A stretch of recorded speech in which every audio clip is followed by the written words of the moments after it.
What is up, everybody? Shauna D Man here, and welcome back to the channel. Hope you guys are doing great. Hope you guys are having yourselves a great weekend. We are back with another episode of the Auburn Podcast here on the channel, and it was a tough one down on the Plains and Neville Arena as Florida comes in and beats Auburn 90-81, taking down the number one team in the country for been about 3 weeks. I think it's been about 3 weeks since Auburn's been number one, maybe close to a month.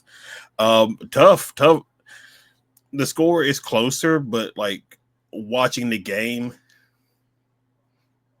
it wasn't close. I mean, give Auburn credit for fighting back and making it a 9-point game. I think they were when we look at the stats and all that stuff, they were down big.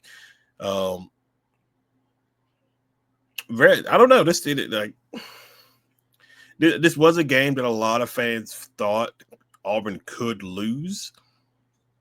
So, I mean, I was probably in that mindset, too, in the back of my mind that Auburn could potentially lose this game against Florida. Because, I even said it a few times in other episodes, this is a tough stretch. You had Florida today. You got to go on the road, I believe, to both Vanderbilt and Alabama. College game day is going to be in Tuscaloosa next weekend for that game. So, it was a tough set of 3 games for Auburn, and they lose against Florida. And I mean, give credit to Florida. It's a good basketball team. They beat Tennessee when they were ranked number one. Man, I give credit to Florida. Auburn did a lot of stuff in this game that hurt them for sure. And Bruce Pearl is gonna. If you're Bruce Pearl, I think I saw Justin Hokanson tweet. He was talking about how Bruce Pearl mentioned he was wondering when a letdown was coming, and it came today or yesterday, depending on when you're watching this episode. It came and it happened, and Auburn came out the gates hot, and they were just shooting very well, but then Florida composed themselves, and that's all she wrote. Florida took it, they zoomed off the rest of the way. Auburn, I don't think Auburn led again the rest of the game. I think probably in early parts of the first half, Auburn, it was a bit back and forth, but at a certain point, Florida just took the lead and just never looked back. And I mean, it was just insane. The way Florida was just shooting the ball. I think they put up a graphic where Florida, on the season, Florida was 34% shooting threes. They were 40% today in Neville. They made 12 or 13 threes, and a lot of that was on Auburn because they weren't switching well, and they were just leaving guys wide open, and the guys were just they were making the shots, and there was a lot of frustration. Looks like, for sure, because it was just it was a tough game. It was a tough game. Refs let them be physical, although, there was a part where you're letting them be physical. You're not really calling anything. You're letting the players play. But then I think it was towards the end of the second half where Broom gets the ball down low and he kind of just puts his shoulder into a Florida player and he gets called for offensive, an offensive foul and things like that. And it was just kind of and so it was a tough game. It was tough. I give credit to the guys for fighting back and making it a relatively close game and everything. But I mean, it was a tough game. And just look at Florida. I think both teams both teams had 26 bench points. But I mean, just look at Florida here. They just 17, 10, 12, 19, 16. And they were missing some guys too. I think they had 2 players out, and Claxton wasn't even sure if he was going to play or not, but he was just making some shots. He again, give credit to Florida. Claxton, there were times watching the game where he just shot some beautiful basketball, and it was just crazy the amount of shooting that they were doing. But yeah, I mean, the rest let them play. They let them play.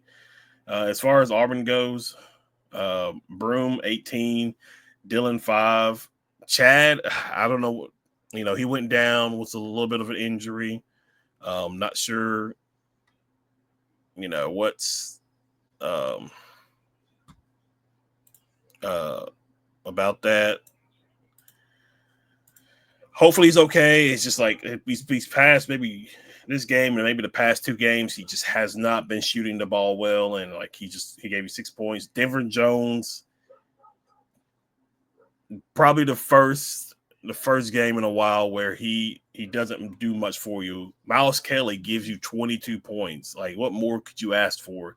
Chaney Johnson, he picked it up. Todd Pettifer, he picked it up. And there were times where Todd, there were times where I get annoyed with Todd when he kind of like just takes it upon himself and doesn't really pass the ball, do something like that. But in this game, I was fine with it because nobody was really giving you anything from the other players, and it is what it is. And it's rough. It's rough when like 2 of your starters are in double digits. You're the 3 star. Like Dylan, I'm not really all that concerned. He typically, even though he missed some shots, he typically is not a double digit scorer. But like just watching Denver and Chad not really give you much, it kind of sucks. I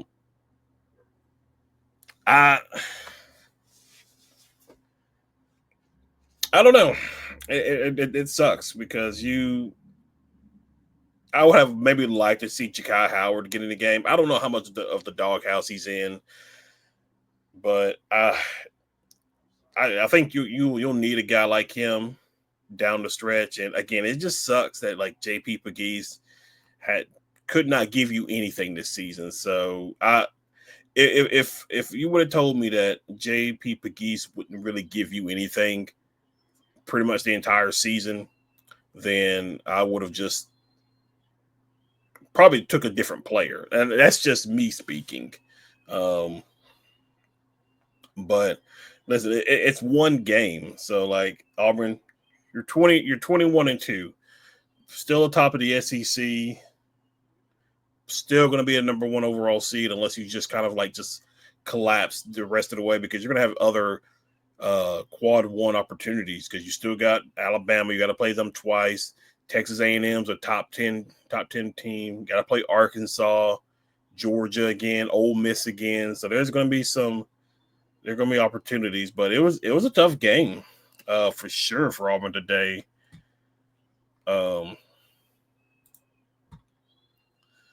But both teams field goal percentage 7-22 for Auburn, 13-3. I didn't realize Florida shot 3-pointers so much in this game, but a lot of them were just wide open, and so it was what it was. 30% for both teams. Free throw, like Auburn sorry, I didn't mean to do that. They are usually better in the free throw percentage. 14 of 23 in this game for them. You got Florida, who was 15 of 18. I think Florida is they're top tier when it comes to free throw shooting in the country, I believe. But Auburn's usually a little bit better. Like almost 61% is usually not where they're usually at, but it is what it is. Both teams rebounds. Like another thing in this game, and this has happened before too. It kind of happened in Tennessee, but it's this weird phenomenon. I don't know why I say phenomena. It's probably just a basketball thing, but like the ball always seemed to land in Florida's hands in some way, shape, or form. Auburn try to go for a rebound.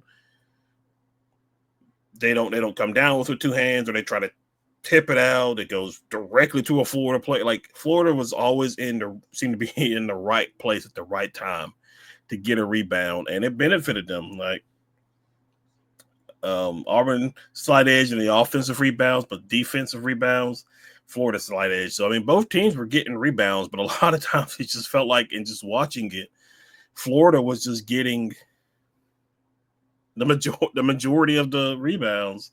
The way the ball was just like floating right to them. Assist, just 6 assists difference. Steals about the same. Blocks about the same. Turnovers. Yeah, I mean, Florida gets 17 points. You get 13 points. Fast break. It's just. You could almost say, based off the stats, this was almost an even game, and largest lead was 21. But the fouls were almost even. The points in the paint almost close, just an eight difference. You could probably say fast break point is one aspect, and then probably, I guess if you want to say the 3-point shooting is another, because there were 8. And it's just they shot the ball well. They did. Florida did. They shot the ball well, and Auburn didn't. It is what it is. It's basketball. There's just going to be some games where it just doesn't go your way. And I was watching this, and I was kind of starting to think to myself, and I was seeing other Auburn fans say the same thing, that this is not Auburn's day. This was bound to happen. A loss was bound to happen. So nobody's really like surprised. I don't want to say surprised, but nobody's like really shocked with Auburn having a loss. But I think it's more of a shock on how the game went. If the game was more tightly contested and Florida just managed to pull it out within the last couple of seconds of the game, or the last like 5 minutes in the game, then that's different. But like Auburn was just, they were out of it for a large portion of it. 20, like every time Auburn got it close to 12, it was like the reverse of what Auburn usually does. Because most times when a team gets close to Auburn, they always found a way to score points and pull away. The same thing happened here. I was just watching it, and most times when Auburn got it to like 12, maybe 11 points, Florida would hit a 3, or something would happen to Florida to get points, and it was just, they just kept pulling away every time Auburn got close. And if there was more time on the clock, if Auburn would have done a little bit better job at like chipping, like just getting it a little bit closer, a little bit early on, then maybe down the stretch, Auburn had a chance to maybe keep it close and maybe overtake Florida. But that just didn't happen. It just didn't happen in this game, and there's not much you can do about it. It is what it is. It is what it is. Florida is definitely, I think, when it comes to the bracket to March Madness, Florida's on the cusp of potentially getting a number 1 seed, because they've played some really good teams. Their 3 losses are only to like Tennessee, Kentucky, and maybe Vanderbilt. I think that's who it was. And so, I mean, it is what it is. Like you look in the first half, by the end of the first half, it was a 10-point margin. Let's just say Auburn manages to keep that. Let's say they cut it to a 3-point margin or a 5-point margin. That keeps you relatively close to winning the game, or either like tying up the game. So, standing wise, I mean, you're still relatively good shape. I'm not really like all that concerned.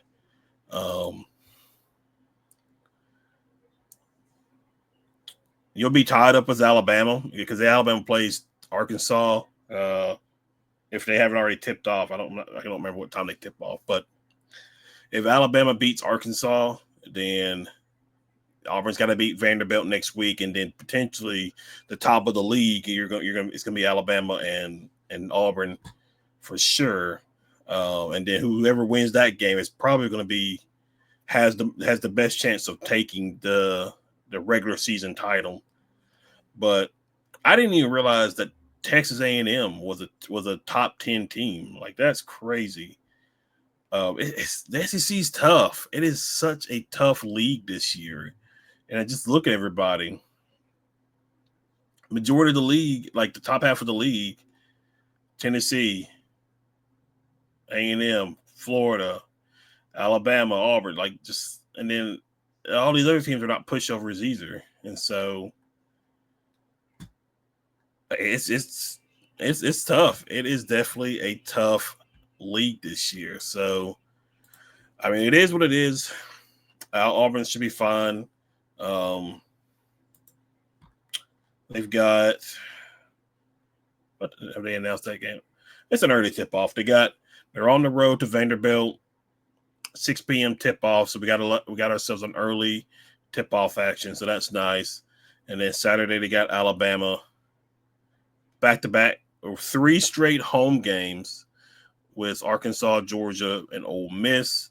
And then you finish out the rest of the season was at Kentucky, at Texas A&M, and then home against Alabama. So we're getting close to ending the regular season. You got 8 more games to go.